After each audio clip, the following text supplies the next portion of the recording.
This is the 10-Minute Teacher Podcast, episode 696, Teaching Writing Right Now with Dr. Elyse Eidman-Aadahl. Welcome to the 10-Minute Teacher Podcast, hosted by author, educator, speaker, and mom, the Cool Cat teacher, Vicki Davis. Writing has a powerful place in our classrooms right now. Some of the most powerful student writing comes in ways you might not expect.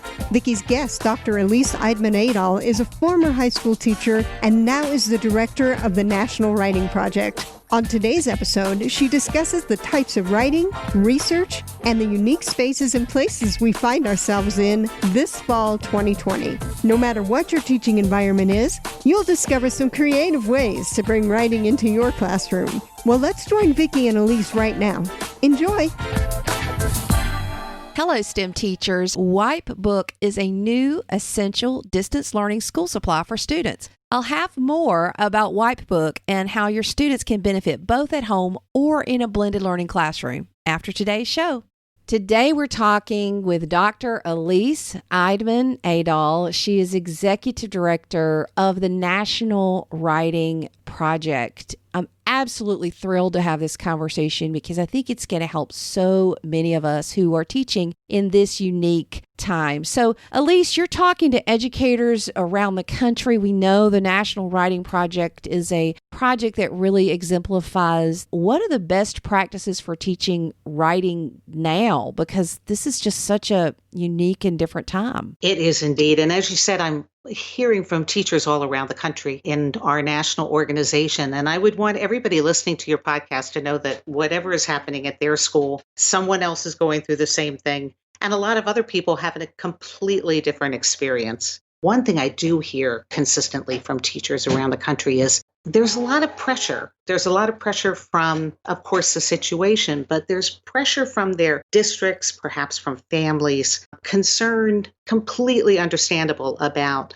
young people and learning loss. What happened to them in the spring, for example? What happened to them over the summer? Will they be able to catch up?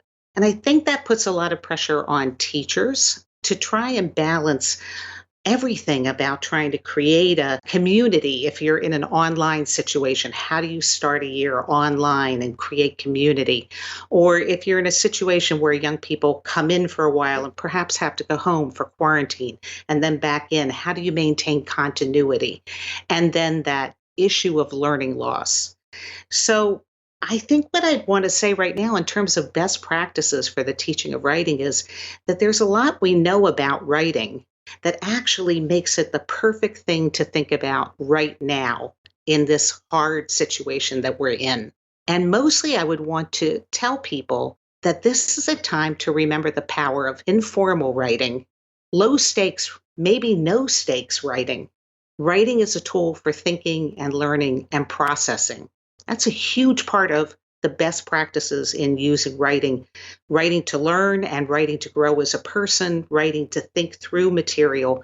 And that's the kind of writing I would hope that we feel comfortable emphasizing right now during this hard time. Well, writing can be so cathartic. And I know for me, when I'm experiencing extreme stress, one of my own practices is to sit down and journal and process those thoughts, and it really helps. Is that something that you've seen in understanding writing? Absolutely. And there's a lot of research that supports that writing is a way that we reflect. Writing is also a way that we can kind of get a sense of control over a situation. Sometimes you can feel overwhelmed, and if you think about just what it means to make a list, to sit down and say, all right, let me get on a piece of paper or on a document, what's going on in my life right now that I have to do. And you make that list and you've sort of unburdened yourself a little bit by using writing as a way to take that off of your mind. So as simple as that is, we know that writing can do that in a way that is much amplified for people who are experiencing trauma. And we know a lot of our families and young people are. For people who are overwhelmed, trying to juggle, we know a lot of our young people and families are. And those all fall into this category, I think, of low stakes and no stakes writing. This is not writing for us to grade. This is not writing for us to collect and assess. This is actually letting young people use writing as a tool for their own thinking and reflection, and actually honoring that by giving that time and space in our teaching. Learning journals, reflection questions, there's so many ways you can do it. You can do it in Google Docs. There's a lot of best practices. But when the educator turns to you and says, okay, I'm teaching online, I'm teaching writing, some of my kids really struggle. Are you okay with letting kids voice dictate into Google Docs or express themselves in different ways? Does it always have to be, cursive writing on a page, or what would you say to that? Absolutely. I would be comfortable. And I think one of the things that people need to remember, though, when we talk about technology, writing itself is a kind of technology. It's probably one of our oldest and most powerful technologies, the ability to take something and get it down in a way that it can be visited later. The key to, for example, being able to speak into a Google Doc or voice into an app on your phone, it's less the issue of having the concern about whether you're using your voice at the beginning. It's more what you get from having that document come back to you. The power of writing is that we can revisit it later in time. So I can scribble something today, I can get my emotions on a page or make that list, and I can come back to it in a week. I may have gotten it in through a voice technology, but the point is I can come back to it in a week or a month. I can let it accumulate. So actually writing can do that for us, even in fact, if we're making adaptations for our young people that use technologies that let them do something other than either typing into a document or pen and paper. So Elyse, you talk to educators all over the country and the world. Is there anything you've seen lately in this time from an educator teaching writing that you were like, wow, that is an excellent way to bring writing into the curriculum right now? One thing I would say is, even if our young people are meeting with us online, let's not forget that actually the hands are pretty powerful and we like to make things. So for a lot of our young people, a paper notebook, one that they can call their own, one that they can decorate, one that feels private, one that they can draw in as well as write in. That's going to be a really powerful way for them to feel as if they have a sense of ownership over their writing and they can use it for their own purposes. So I think sometimes we feel like once they're going to be on the computer screen with us in an online situation, perhaps, or a hybrid situation, that everything has to be digital.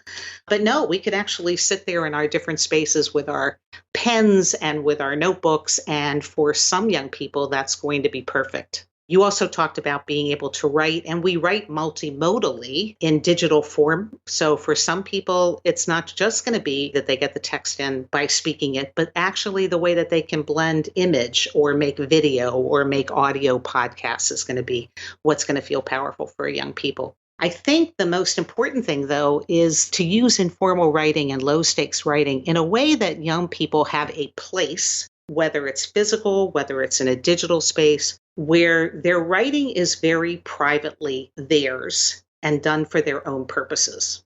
It's not going to be graded and assessed. It's not going to be marked up. They're going to be able to experiment with it.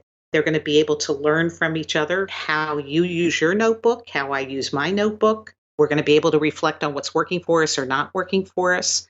And a community of young people around using writing for their own purposes can be a really powerful thing, regardless of the tools or technologies. For this particular time, one of the things that I see teachers around the country doing in a really powerful way with things like notebooks or curation and annotation, if they're working in a digital space, is that they're using it in order to give young people a sense of a long arc to their learning. So here we are, we're at the beginning of the year. Maybe we're doing interest inventories, and maybe we're asking young people what they'd like to learn this year. Maybe they're introducing themselves by talking about something that they're really interested in. The way that either a notebook or a space that you've created that's your own in a digital space, maybe in G Suite, et cetera, is kind of a promise to yourself that you're going to fill up something with your own thinking over the course of this year in school. That's a really powerful message. And it's kind of the message, metaphorically, of the empty notebook that's waiting for you. And that, I think, would be a wonderful thing to be able to say to young people, that you're going to be able to use your time, you're going to be able to use this community of other learners in order to metaphorically and really fill up your notebook with your thinking. And before we go too long, some powerful things are going to come out of that. Other writing, other activities, other projects will come out of that. But right now, I trust you to be filling that space yourself. I think that's a great message to send to our students. Wonderful. So I have a question for you. Fill in the blank. During this time, I hope we don't blank. I hope we don't communicate that we distrust our students. I hope we don't communicate that we're worried that they're so worried that they're maybe not doing their work and not keeping up, that we invent all kinds of routines and processes to kind of check up on them in a way that communicates that we don't trust their thinking. So I hope that we create instead routines and messages that say, we do trust you and we expect really great things out of you. And let's work together to make that happen this year. Oh, that's so hard because, I'm in a face-to-face school. So we're back in school. The kids are so eager to be there. They're so engaged. They don't want to be home. And if they have to go home, some of them just want to throw up their hands and just go to bed for a week or 2 or 14 days or however long it is. So it's not that we don't trust them. It's just that there's so much psychologically going on and we don't know what it is, That's absolutely true. And in fact, I would say that communicating a matter of care and concern and understanding that we know this is a really hard time is a different thing. And I think that actually young people appreciates that. When you see all the places, maybe on social media or maybe in publications that young people put together over the summer, where they talk about their experience and what it was like last spring for them and what they're thinking about for the year ahead. You hear again and again great appreciation for teachers who kindly and with concern checked in on them. So not the check-in that says, I've been waiting for you to turn this in, where is it? But the check-in that says, are you okay? Just checking. Even if what you're saying is, I was just wondering, I was looking forward to your piece, but I didn't get it. So I'm just checking. Are you okay? Everything okay there? And I think that's a huge difference in the message that young people get. And they really appreciate that second one. I've seen it in a lot of student writing this summer.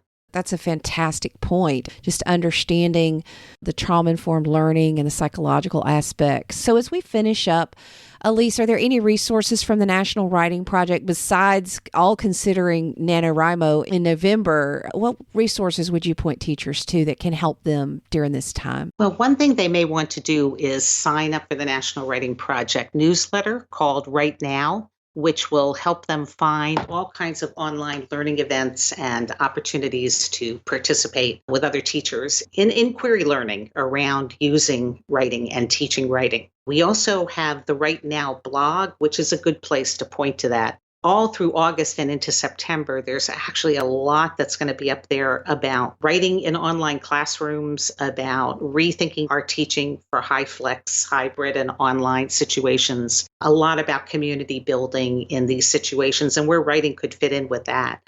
So all of these are open and all of these are free, and teachers can find their way to them through nwp.org. which is the main website. But these also happen very much on social media, so they can follow the National Writing Project on Twitter and Instagram and Facebook as well.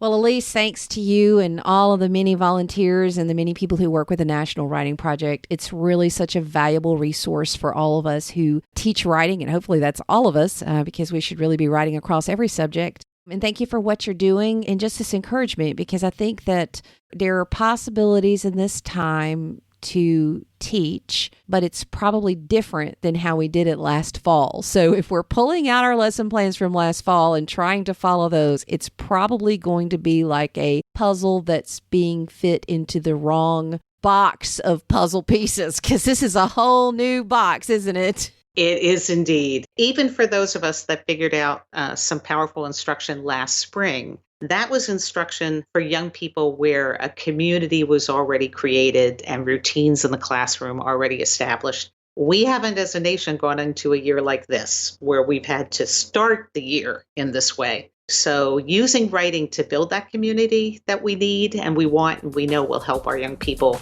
I think that should take precedent over so many other things that you might be thinking about with writing. Start there, connection and community.